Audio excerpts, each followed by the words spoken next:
जरा सोचिए, आसमान में काले बादल छाए हो, बारिश शुरू हो चुकी हो और आप अपनी गाड़ी लेकर बिहार की किसी सड़क पर निकले हो। अचानक एक जोरदार झटका लगता है और आपकी गाड़ी बीच सड़क पर बने एक गहरे जानलेवा गड्ढे में समा जाती है। या फिर उस मंजर को याद कीजिए जब आप परिवार के साथ नदी के ऊपर बने किसी पुराने पुल को पार कर रहे हो और दिल में एक खौफ बैठ जाए कि भगवान करे ये पुल आज न टूटे। ये कोई फिल्मी सीन नहीं है, बल्कि बिहार के उन लाखों लोगों की रोजमर्रा की कड़वी हकीकत है जो हर दिन अपनी जान हथेली पर रखकर सफर करते हैं। खासकर पूर्वी और उत्तर बिहार के गांवों में, जहां आज भी एक आदत बस के इंतजार में लोग घंटों खड़े रहते हैं क्योंकि गड्ढों से भरी सड़कों पर गाड़ियां रेंगने को मजबूर है। खराब सड़कों की वजह से व्यापार ठप है, आर्थिक गतिविधियां दम तोड़ रही हैं और पर्यटन तो बहुत दूर की कौड़ी है।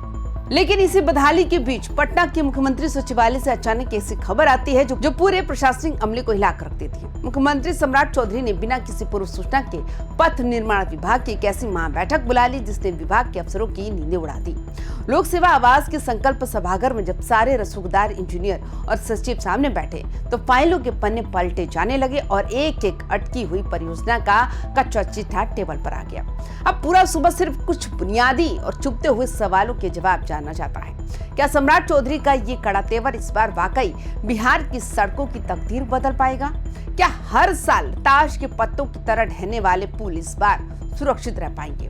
मुंगेर से भागलपुर तक बनने वाले 4 लेन गंगा पथ का सपना क्या सच होगा, या फिर हर बार की तरह ये भी सिर्फ एक सरकारी बैठक बनकर रह जाएगी? नमस्कार, आप देख रहे हैं वाइबन बिहार झारखंड। मैं हूं आपके साथ मुदिता त्रिपाठी। मुख्यमंत्री सम्राट चौधरी जब इस बैठक की अध्यक्षता करने पहुंचे तो उनके तेवर बिल्कुल साफ थे। सामने की कुर्सियों पर पथ निर्माण मंत्री कुमार शैलेंद्र, मुख्यमंत्री के प्रधान सचिव दीपक कुमार और मुख्य सचिव प्रत्यय अमृत समेत विभाग के तमाम मुख्य और चीफ इंजीनियर बैठे हुए थे। बैठक का एजेंडा बेहद सीधा और सख्त था। राज्य भर में चल रही सड़क और पुल की एक एक प्रोजेक्ट की फाइल खुलेगी और उसकी प्रगति की जांच की जाएगी। बिहार जैसे राज्य में जहां उत्तर बिहार की नदियां हर साल तबाही मचाती हैं और दक्षिण बिहार की जमीन अलग चुनौतियां पेश करती है, वहां सड़कों का मेंटेनेंस कोई आसान काम नहीं है। लेकिन इसका बहाना बनाकर भ्रष्टाचार या घटिया निर्माण को नजरअंदाज भी नहीं किया जा सकता।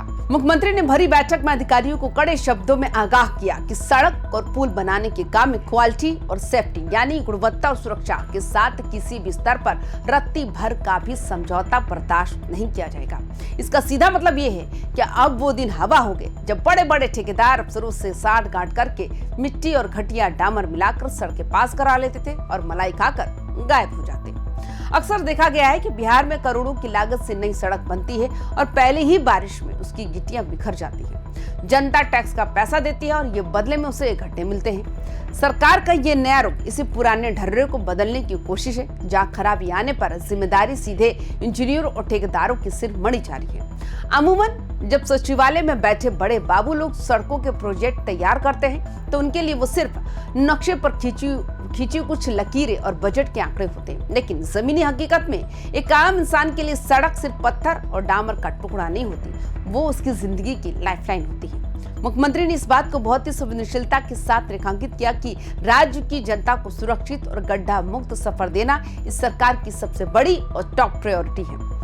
जरा ग्रामीण बिहार के किसी सुदूर इलाके का परिदृश्य देखिए। एक छोटा किसान जो दिन रात पसीना बहाकर अपने खेतों में सब्जियां या दूध का उत्पादन करता है, अगर उसके गांव की सड़क खराब होगी तो वो अपना माल समय पर मंडी तक कैसे पहुंचा पाएगा?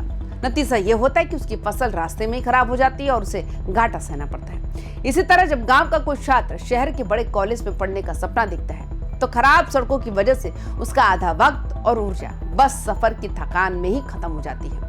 सबसे दर्दनाक स्थिति तब होती है जब इमरजेंसी के वक्त कोई एम्बुलेंस किसी मरीज को लेकर अस्पताल के लिए निकलती है और सड़क पर बने जानलेवा गड्ढों के कारण समय पर नहीं पहुंच पाती। यही वजह है कि इस बैठक में पूर्वी बिहार से लेकर दक्षिण और उत्तर बिहार के एक एक हिस्से की कनेक्टिविटी को दुरुस्त करने पर जोर दिया गया। अधिकारियों को साफ निर्देश दिए गए कि अब कागजों पर ऑल इज वेल की रिपोर्ट भेजना बंद करें, जमीन पर जाकर खुद भौतिक सत्यापन करें। बिहार में किसी भी बड़े सरकारी प्रोजेक्ट के लटकने की जो सबसे पुरानी और घिसी पिटी कहानी रही है वो है साहब फंड नहीं आया, बजट अटक गया है। ठेकेदार आधा काम करके मशीनें खड़ी कर देते हैं, फिर नया एस्टीमेट बनता है, नया टेंडर होता है और इस पूरी लाल पिताशाही के चक्कर में जो प्रोजेक्ट 2 साल में पूरा होना था वो 10 साल तक खींच जाता है। इसका खामियाजा सिर्फ और सिर्फ आम जनता भुगतती है। मुख्यमंत्री सम्राट चौधरी इस बैठक में इस प्रशासनिक मर्ज का भी पक्का इलाज ढूंढ निकाला। उन्होंने साफ लहजे में कह दिया कि किसी भी महत्वपूर्ण परियोजना के रास्ते में वित्तीय बाधाएं यानी पैसे की कमी आड़े नहीं आनी चाहिए। सरकार का ये रुख एक बहुत बड़ा संदेश है कि बजट की कमी का रोना रोककर अब कोई भी अफसर या कंस्ट्रक्शन कंपनी अपनी सुस्ती को छिपा नहीं पाएगी। मजबूत वित्तीय प्रबंधन पर इस बार सरकार का खास फोकस है। जब किसी प्रोजेक्ट को समय पर पैसा मिलता है तो काम की रफ्तार अपने आप बढ़ जाती है। पैसे का सही और पारदर्शी उपयोग होने से न केवल काम जल्दी पूरा होगा बल्कि भ्रष्टाचार की गुंजाइश भी बहुत कम हो जाएगी।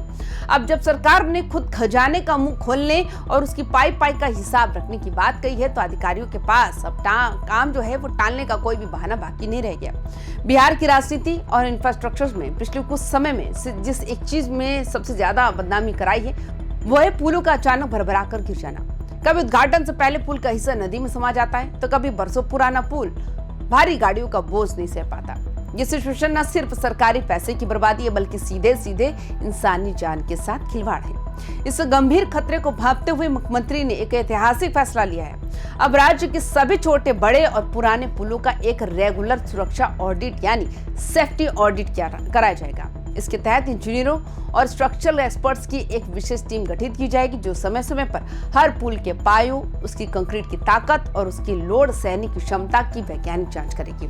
बिहार की नदियां बहुत तेज धारा वाली हैं और मानसून के दौरान जब पानी का दबाव बढ़ता है तो पुलों की नींव कमजोर होने लगती है। अक्सर देखा गया है कि जब कोई बड़ा हादसा हो जाता है तब जाकर प्रशासन जागता है, लेकिन इस बार सरकार का विजन प्रिवेंटिव है, यानी हादसा होने से पहले ही खतरे को पहचान कर उसे ठीक कर लिया जाए। ग्रामीण इलाकों में जहां एक ही जर्जर पुल के भरोसे दर्जनों गांवों की आबादी निर्भर होती है, वहां ये सुरक्षा ऑडिट लोगों की जिंदगी की हिफाजत करने की गारंटी देता है। अब बात करते हैं उस मेगा प्रोजेक्ट की जो पूरे पूर्वी बिहार की आर्थिक किस्मत को बदलने की ताकत रखता है। इस बैठक में मुंगेर के सफियाबाद से लेकर भागलपुर और सबौर तक बन रहे 4 लेन गंगा पथ की प्रगति का एक एक पन्ना खंगाला गया। ये कोई आम सड़क नहीं है बल्कि ये हाइब्रिड एन्युटी मोड पर बनाई जा रही एक बेहद आधुनिक और महत्वाकांक्षा परियोजना है। मुख्यमंत्री ने अफसरों को बिना किसी देरी के इस काम को सुपर फास्ट स्पीड से पूरा करने का टास्क दे दिया। इस गंगा पथ की अहमियत को अगर आप समझना चाहे तो जरा पूर्वी बिहार के नक्शे को देखिए। मुंगेर, भागलपुर, सुल्तानगंज और कहलगांव जैसे महत्वपूर्ण व्यापारिक शहर इसी बेल्ट में ही आते हैं। फिलहाल स्थिति ये है कि अगर किसी को भागलपुर से मुंगेर का सफर तय करना हो तो जाम और संकरी सड़कों के कारण घंटों की बर्बादी होती है। जैसे ही ये 4 लेन गंगा पथ पूरी तरह बनकर तैयार होगा, पूर्वी बिहार की पूरी कनेक्टिविटी का ढांचा ही बदल जाएगा। मालवाहक ट्रकों और गाड़ियों का आवागमन इतना सुगम हो जाएगा कि दूरी मिनटों में सिमट जाएगी। जब रास्ते आसान होते हैं तो व्यापार अपने आप फलता फूलता है। भागलपुर का सिल्क उद्योग हो या मुंगेर के स्थानीय व्यवसाय, सबको एक नया बाजार मिलेगा। इसके साथ ही सुल्तानगंज जैसे धार्मिक स्थलों पर आने वाले श्रद्धालुओं को विश्व स्तरीय सुविधाएं मिलेंगी, जिससे रोजगार के हजारों नए अवसर पैदा होंगे। इस बार जो चीज थोड़ी अलग दिख रही है वो है सरकार की नीयत और लगातार की जा रही मॉनिटरिंग। अगर इसी तरह मुख्यमंत्री और मुख्य सचिव स्तर पर प्रोजेक्ट्स की लाइव ट्रैकिंग होती रही तो अधिकारियों के भीतर का डर बना रहेगा। अगर अच्छी और मजबूत सड़कें बनती हैं तो उसका सीधा असर बिहार की पूरी इकोनॉमी पर पड़ेगा। आखिरकार किसी भी राज्य के विकास का पहिया उसकी सड़कों की रफ्तार से ही तय होता है। सम्राट चौधरी की मेगा समीक्षा बैठक अफसरों पर कितना असर डालती है, इसका असली टेस्ट तो आने वाले मॉनसून और जमीन पर दिखने वाले काम की स्पीड से ही तय होगा। जनता अब सिर्फ बैठकों की तस्वीरों से संतुष्ट होने वाली नहीं है, उसे गड्ढा मुक्त और सुरक्षित बिहार चाहिए।